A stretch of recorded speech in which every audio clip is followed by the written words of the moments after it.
Imagine ಮಾಡಿ, ಲೈಫಲ್ಲಿ ಒಳ್ಳೆ salary, big company, job, flights, meeting ಎಲ್ಲ ಇದ್ರೂ ಇನ್ಸೈಡ್ ಮೆಂಟಲಿ ಕಂಪ್ಲೀಟ್ ಎಂಟಿ ಅನಿಸಿದ್ರೆ.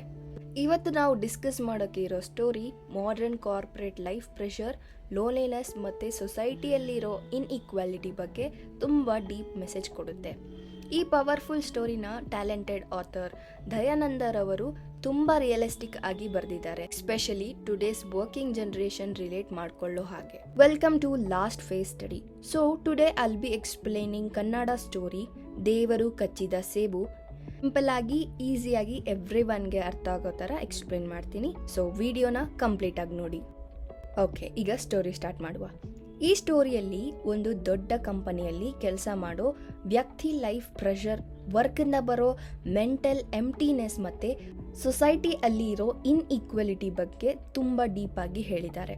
ಸೊ ಸ್ಟೋರಿಯ ಕವಿ ಯಾವಾಗ ನೋಡಿದ್ರು meetings, flights, targets, company, work ಇವೆಲ್ಲ ಮಧ್ಯದಲ್ಲಿ ಸಿಕ್ಕಾಕೊಂಡಿರ್ತಾನೆ. ಔಟ್ಸೈಡ್ ನೋಡೋಕ್ಕೆ ಅವನ ಲೈಫ್ ಸೂಪರ್ ಅನಿಸುತ್ತೆ, ಬಟ್ ಇನ್ಸೈಡ್ ಅವನು ಕಂಪ್ಲೀಟ್ ಟಯರ್ಡ್ ಆಗಿರ್ತಾನೆ. ಸ್ಟೋರಿ ಸ್ಟಾರ್ಟಿಂಗಲ್ಲಿ ಅವನು ಮಾರ್ನಿಂಗ್ 4 ಗಂಟೆಗೆ ಎದ್ದು ಏರ್ಪೋರ್ಟಿಗೆ ಹೋಗಬೇಕಾಗಿರುತ್ತೆ. ಸೊ ರೆಡಿ ಆಗ್ತಾನೆ. ಅವನಿಗೆ ಈ ಔಟ್ ಸ್ಟೇಷನ್ ಮೀಟಿಂಗ್ ಅಂದರೆ ಕಂಪ್ಲೀಟ್ ಬೋರ್. ಒಂದು ಸಿಟಿಯಿಂದ ಇನ್ನೊಂದು ಸಿಟಿಗೆ ಹೋಗೋದ್ರಲ್ಲಿಯೇ ಲೈಫ್ ಹೋಗ್ತಾ ಇದೆ ಅಂತ ಅನಿಸ್ಬಿಡುತ್ತೆ. ಆ ಟೈಮಲ್ಲಿ ಅವನು ಮೊಬೈಲ್ಗೆ ಮಿಡ್ನೈಟಿಂದ ಬಂದ ತುಂಬ ಮೆಸೇಜ್ಗಳು ಕಾಣಿಸುತ್ತೆ. ಆ ಮೆಸೇಜ್ಗೆಲ್ಲ ಯಾರೋ ಒಬ್ಬರಿಂದ ಬಂದಿರುತ್ತೆ. ಆ ವ್ಯಕ್ತಿ ಮೆಂಟಲಿ ತುಂಬ ಪೇನಲ್ಲಿ ಇದ್ದಾನೆ ಅನ್ನೋದು ಮೆಸೇಜ್ ನೋಡಿದರೆ ಕವಿಗೆ ಗೊತ್ತಾಗುತ್ತೆ. ಲೇಖನದ ಮೊದಲ ಭಾಗದಲ್ಲಿ ಕವಿ ದೊಡ್ಡ ಕಂಪನಿಯಲ್ಲಿ ವರ್ಕ್ ಮಾಡ್ತಿದ್ದಾರೆ. ಲೈಫಲ್ಲಿ ಪೀಸ್ ಅನ್ನೋದು ಇರುವುದಿಲ್ಲ. ಸೊ ಡೈಲಿ ಮಾರ್ನಿಂಗಿಂದ ನೈಟ್ವರೆಗೂ ವರ್ಕ್, ಮೀಟಿಂಗ್, ಟ್ರಾವೆಲ್, ಪ್ರೆಷರ್ ಅಷ್ಟೇ ಇರುತ್ತೆ. ಸೊ ಕಂಪನಿಗೆ ಕೆಲಸ ಮಾತ್ರ ಇಂಪಾರ್ಟೆಂಟ್, ವರ್ಕ್ ಮಾಡೋ ಮನುಷ್ಯನ ಫೀಲಿಂಗ್ಗೆ ವ್ಯಾಲ್ಯೂವೇ ಇಲ್ಲ ಅಂತ ಈ ಫೀಲಿಂಗ್ ಬಂದ್ಬಿಟ್ಟು ಕವಿ ಮನಸ್ಸಲ್ಲಿ ಇರುತ್ತೆ. ಒಟ್ಟಿಗೆ ಹೋಗುವಾಗಲೂ ಅವನಿಗೆ ಕಾಮ್ ಆಗಿರೋಕ್ಕೆ ಆಗಲ್ಲ. ಯಾರೋ ಕಳಿಸಿರೋ ಮೆಸೇಜ್ ಅವನ ಮೈಂಡ್ನ ಡಿಸ್ಟರ್ಬ್ ಮಾಡುತ್ತೆ. ಆ ಮೆಸೇಜಲ್ಲಿ ನಿನ್ನ ಜೊತೆ ಮಾತಾಡಬೇಕು, ಕೆಲಸ ಹಿಂಸೆ ಆಗ್ತಿದೆ, ಬದುಕು ಗೊಂದಲ ಆಗಿದೆ, ಮನಸ್ಸು ಮಾತಿಗೆ ಹಸಿದಿದೆ ಅಂತ ಈ ಮೆಸೇಜೆಲ್ಲ ಇರುತ್ತೆ. ಇವನ್ನ ಓದಿದ ಮೇಲೆ ಕವಿಗೆ ಆ ವ್ಯಕ್ತಿ ಬಗ್ಗೆ ಟೆನ್ಷನ್ ಸ್ಟಾರ್ಟ್ ಆಗುತ್ತೆ. ಅವನು ಏನೋ ದೊಡ್ಡ ಪ್ರಾಬ್ಲಮಲ್ಲಿ ಸಿಕ್ಕಾಕೊಂಡಿದ್ದಾನೆ ಅಂತ ಕವಿ ಅರ್ಥ ಮಾಡ್ಕೊಳ್ತಾರೆ. ಕವಿ ಏರ್ಪೋರ್ಟಲ್ಲಿ ನಾರ್ಮಲ್ ಆಗಿ ವಾಕ್ ಮಾಡ್ತಿರುವಾಗ ಈ ಮನುಷ್ಯರುಗಳೆಲ್ಲ ನೋಡಿ ಈ ಥರ ಥಿಂಕ್ ಮಾಡ್ತಾರೆ. ವರ್ಡ್ ಫಾಸ್ಟಾಗಿ ರನ್ ಆಗ್ತಿದ್ರು, ಮನುಷ್ಯರು ಒಳಗಡೆ ಮೆಂಟಲಿ ಕಂಪ್ಲೀಟ್ ಟಯರ್ಡ್ ಆಗಿದ್ದಾರೆ ಅಂತ. ಫ್ಲೈಟಲ್ಲಿ ಕೂತ್ಕೊಂಡ ಅವರಿಗೆ ಫಿಯರ್ ಸ್ಟಾರ್ಟ್ ಆಗುತ್ತೆ.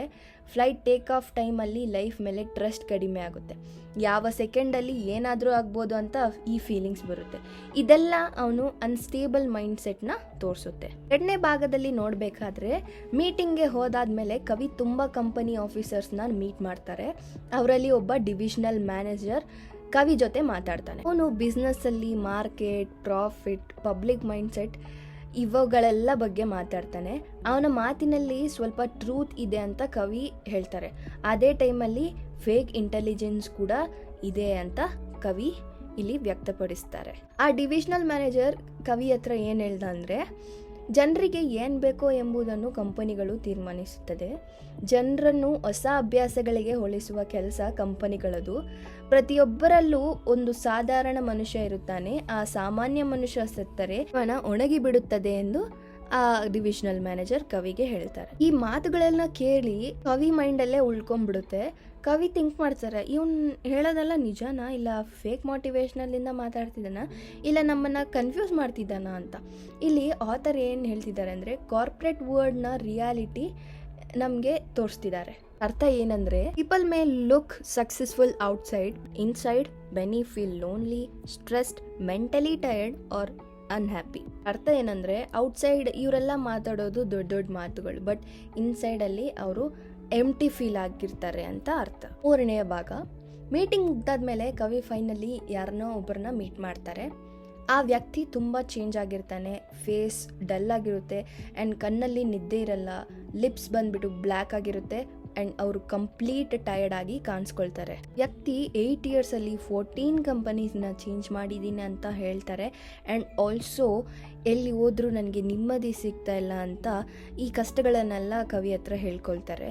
ವ್ಯಕ್ತಿ ಲೈಫಲ್ಲಿ ವರ್ಕ್ ಪ್ರೆಷರ್ ಮಾತ್ರ ಅಲ್ಲ, ಸಮಾಜದ ಒತ್ತಡ ಕೂಡ ಅವನನ್ನು ಡಿಸ್ಟರ್ಬ್ ಮಾಡ್ತಾ ಇದೆ ಅಂತ ಇಲ್ಲಿ ಕಾಣ್ಬೋದಾಗಿದೆ.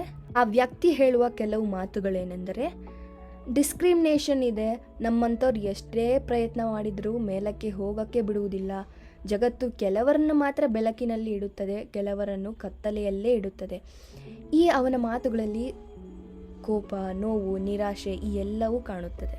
ಅವನು ತನ್ನನ್ನೇ ಸಮಾಜದಿಂದ ದೂರ ಇಡಲ್ಪಟ್ಟವನಂತೆ ಅನುಭವಿಸುತ್ತಿರುತ್ತಾನೆ. ಅವನಿಗೆ ಅನಿಸುವುದು ತಾನು ಎಷ್ಟೇ ಶ್ರಮ ಪಟ್ಟರೂ ಬೆಳೆ ಸಿಗುವುದಿಲ್ಲ. ತನ್ನ ಹಿಂದೆ ಯಾವಾಗಲೂ ಒಂದು ಗೋಡೆ ಅಡ್ಡ ನಿಂತಿದೆ. ಕೆಲವು ಜನರಿಗೆ ಮಾತ್ರ ಅವಕಾಶ ಸಿಗ್ತಿದೆ, ಆದರೆ ನನಗೆ ಸಿಗ್ತಾ ಇಲ್ಲ. ಉಳಿದವರು ಎಷ್ಟು ಓಡಿದರೂ ಮುಂದೆ ಹೋಗಲು ಕಷ್ಟ. ಈ ಮಾತುಗಳಲ್ಲಿ ಕೇವಲ ಅವನೊಬ್ಬನದೇ ಸಮಸ್ಯೆವಲ್ಲ, ಸಮಾಜದಲ್ಲಿರುವ ಸಾವಿರಾರು ಜನರ ಮನಸ್ಥಿತಿಯನ್ನು ಲೇಖಕ ಇಲ್ಲಿ ತೋರಿಸುತ್ತಾರೆ. ಆ ವ್ಯಕ್ತಿ ಎಷ್ಟೇ ತುಂಬ ನೋವಿನಲ್ಲಿದ್ದರೂ ಬಟ್ ಅವನು ಕಂಪ್ಲೀಟ್ ಗಿವ್ ಅಪ್ ಆಗಲ್ಲ. ಅವನು ಈಗ ಹೇಳ್ತಾನೆ, ನಾನು ಬಿಡಲ್ಲ, ಕಾಲು ಬಿದ್ದರೂ ತೆವಳ್ತೀನಿ, ಉಸಿರು ಇರುವವರೆಗೂ ನಿಲ್ಲಲ್ಲ. ಏನಂದರೆ ಲೈಫ್ ತುಂಬ ಹಾರ್ಡಾಗಿರ್ಬೋದು, ಬಟ್ ಫೈಟ್ ಮಾಡೋ ಸ್ಟ್ರೆಂತ್ ಇನ್ನೂ ನನ್ನಲ್ಲಿದೆ ಎಂಬ ಛಲ ಅವನಿಗೆ ಇದೆ. ಆಥರ್ ನಮಗೆ ಏನು ಹೇಳೋಕ್ಕೆ ಟ್ರೈ ಮಾಡ್ತಿದ್ದಾರೆ ಅಂದರೆ, ಸಮಾಜ ಅನ್ಯಾಯ ಮಾಡಬಹುದು, ಜಗತ್ತು ಮನುಷ್ಯರನ್ನು ಯಂತ್ರದಂತೆ ಬಳಸಬಹುದು, ಆದರೆ ಮನುಷ್ಯನೊಳಗಿನ ಹೋರಾಟದ ಶಕ್ತಿ ಕೊನೆಯವರೆಗೂ ಉಳಿಯುತ್ತದೆ. ಕವಿ ಈ ಮಾತುಗಳನ್ನ ಕೇಳಿ ಸೈಲೆಂಟ್ ಆಗ್ತಾರೆ. ಬಿಕಾಸ್ ಅವ್ರು ಮಾತಾಡಿರೋ ಮಾತಲ್ಲಿ ನಿಜ ಇದೆ ಅಂತ ತಿಳಿದುಕೊಳ್ತಾರೆ. ಇದು ಲೇಖನದ ಕೊನೆಯ ಭಾಗ. ಲೇಖಕ ಹೇಳಲು ಬಯಸುವುದೇನೆಂದರೆ, ಪ್ರತಿಯೊಬ್ಬರ ಮನುಷ್ಯನ ಜೀವನದಲ್ಲಿಯೂ ಒಂದು ನೋವಿರುತ್ತದೆ. ಹೊರಗೆ ಯಶಸ್ಸು ಕಂಡರೂ ಒಳಗೆ ಖಾಲಿತನ ಇರಬಹುದು. ಮತ್ತು ಕಂಪನಿ ಜೀವನ ಮನುಷ್ಯನ ಮನಸ್ಸನ್ನು ನಿಧಾನವಾಗಿ ದಣಗಿಸುತ್ತದೆ. ಸಮಾಜದಲ್ಲಿ ಅಸಮಾನತೆ ಇನ್ನೂ ಜೀವಂತವಾಗಿದೆ. ಎಲ್ಲರಿಗೂ ಸಮಾನ ಅವಕಾಶ ಸಿಗುವುದಿಲ್ಲ. ಈ ಕಥೆಯಲ್ಲಿ ಸ್ನೇಹ, ಮನಸ್ಸಿನ ನೋವು, ಉದ್ಯೋಗದ ಒತ್ತಡ, ಸಮಾಜದ ಭೇದ ಭಾವ ಇವೆಲ್ಲವೂ ತುಂಬ ನೈಸರ್ಗಿಕವಾಗಿ ಬಂದಿದೆ. ಸ್ಟೋರಿ ಕೇವಲ ಇಬ್ಬರು ವ್ಯಕ್ತಿಗಳ ಮಾತುಕತೆಯಲ್ಲ, ಇದು ಇಂದಿನ ನಗರ ಜೀವನದ ನಿಜವಾದ ಚಿತ್ರ. ದೊಡ್ಡ ಕಂಪನಿಗಳಲ್ಲಿ ಕೆಲಸ ಮಾಡುವ ಅನೇಕ ಜನರು ಹೊರಗೆ ನಗೆಯುತ್ತಾರೆ, ಒಳಗೆ ಒಂಟಿತನವನ್ನು ಅನುಭವಿಸುತ್ತಾರೆ. ಹಣ ಇದ್ದರೂ ಶಾಂತಿ ಇಲ್ಲ, ಯಶಸ್ಸು ಇದ್ದರೂ ತೃಪ್ತಿ ಇಲ್ಲ ಎಂಬುದನ್ನು ಲೇಖಕ ತುಂಬ ಸರಳವಾಗಿ ತೋರಿಸಿದ್ದಾನೆ. ಆ ವ್ಯಕ್ತಿಯ ನೋವು ಕೇಳಿದ ನಂತರ ಕವಿಗೆ ಜೀವನದ ಬಗ್ಗೆ ಹೊಸ ಪ್ರಶ್ನೆಗಳು ಹುಟ್ಟುತ್ತದೆ. ಈ ಕತೆ ನಮಗೂ ಕೂಡ ಒಂದು ದೊಡ್ಡ ಪಾಠವನ್ನು ಕಲಿಸಿಕೊಡುತ್ತದೆ. ಮನುಷ್ಯನಿಗೆ ಕೆಲಸ, ಹಣ, ಹುದ್ದೆ ಮಾತ್ರ ಸಾಕಾಗುವುದಿಲ್ಲ. ಅವನ ಮನಸ್ಸನ್ನು ಅರ್ಥ ಮಾಡಿಕೊಳ್ಳುವವರು ಸಮಾನತೆ, ಪ್ರೀತಿ, ನೆಮ್ಮದಿ ಇವುಗಳಿಗೂ ಅಷ್ಟೇ ಮುಖ್ಯ ಕೊಡಬೇಕೆಂಬುದು ಈ ಲೇಖನದ ಆಶಯವಾಗಿದೆ. ಓಕೆ ಗಾಯ್ಸ್, ಫೈನಲಿ ಎಕ್ಸ್ಪ್ಲನೇಷನ್ ಮುಗೀತು. ನಿಮಗೆ ಈ ವಿಡಿಯೋ ಆ್ಯಕ್ಚುಲಿ ಹೆಲ್ಪ್ಫುಲ್ ಆಗಿದ್ದರೆ ಸೊ ಕಮೆಂಟ್ ಮಾಡಿ. ಆ್ಯಂಡ್ ಸೈಲೆಂಟ್ ವ್ಯೂವರ್ಸ್ ಆಗಬೇಡಿ. ಮತ್ತು ಏನಾದರೂ ಮಿಸ್ಟೇಕ್ ಇದ್ದರೆ ಅಥವಾ ನೆಕ್ಸ್ಟ್ ಟೈಮ್ ಇನ್ನೂ ಬೆಟರ್ ಮಾಡಬೇಕು ಅಂತ ಅನಿಸಿದರೆ ಅದನ್ನು ಕೂಡ ಕಮೆಂಟಲ್ಲಿ ಹೇಳಿ. Thanks for watching. See you in the next video of last face study.